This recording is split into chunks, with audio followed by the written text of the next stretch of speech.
बघा, आज आपण चौथं प्रकरण शिकून राहिलो. त्रिकोणाचे शिरोलंब व मध्यगा आहे ना.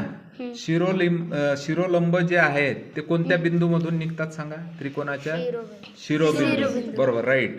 आणि मध्यगा ज्या निघतात ह्या मध्यगा कोणत्या बिंदूला जाऊन मिळतात? मध्यबिंदूला, बरोबर आहे. आपण ते शिकलो दोन्ही. तर आज आपल्याला सराव संच 4.1 मधलं दुसरं उदाहरण शिकायचं आहे. पहिलं उदाहरण आपलं झालं. त्रिकोण PQR एक लघुकोन त्रिकोण काढा, म्हणजे 90 अंशाच्या कमी जे असणारे त्रिकोण आहे ते काढा म्हणते. हा 90 अंशापेक्षा लहान आहे असा एक आपण त्रिकोण काढला व त्याचे तीनही शिरोलंब काढा म्हणते. शिरोलंब काढा म्हणजे याला नाव देऊन द्या पहिले PQR. झालं, आपण दिलं. आता शिरोलंब काढा म्हणजे 3 शिरोलंब निघणार याचे. P मधून एक निघन, दुसरा कुठून निघन सांगा? R मधून आणि Q मधून. झाले असे 3. आणि शिरोलंब हे निघताना त्याच्यात किती अंशाचा कोन करून तयार होतात ते? 90. बरोबर, राईट. आता काय घ्यायचं आपल्याला? सेट स्क्वेअर घ्यायचा आहे. सेट स्क्वेअर ह्या बघा. सेट स्क्वेअर कसा लावायचा? तर बघा, आता इथे लावा किंवा या साईडला लावा, कशाही साईडला घेतला तरी. पहा, आपण खालून जो लावला ना इथे लावला, असा लावला आणि वरच्या साईडला हा बरोबर इथे मिळला आणि वरच्या साईडला P ला टच झाला. P च्या बिंदूला ही रेषा काढायची. पेन्सिलनं काढायचं बरं. ह्या पहा, इथे 90 अंशाचा कोन झाला.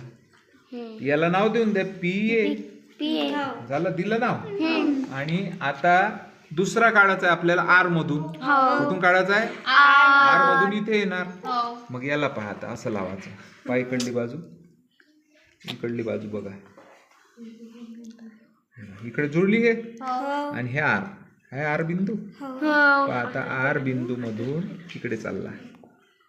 आता हा सुद्धा 90 अंशाचा तयार झाला.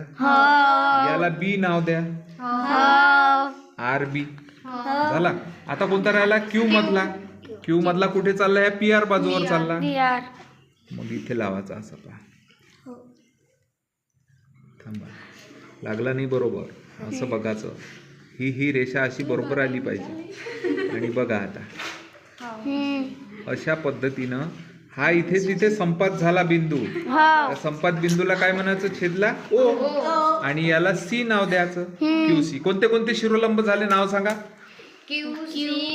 QC एक, राईट. दुसरा PR आणि PA. असे 3 शिरोलंब काढले.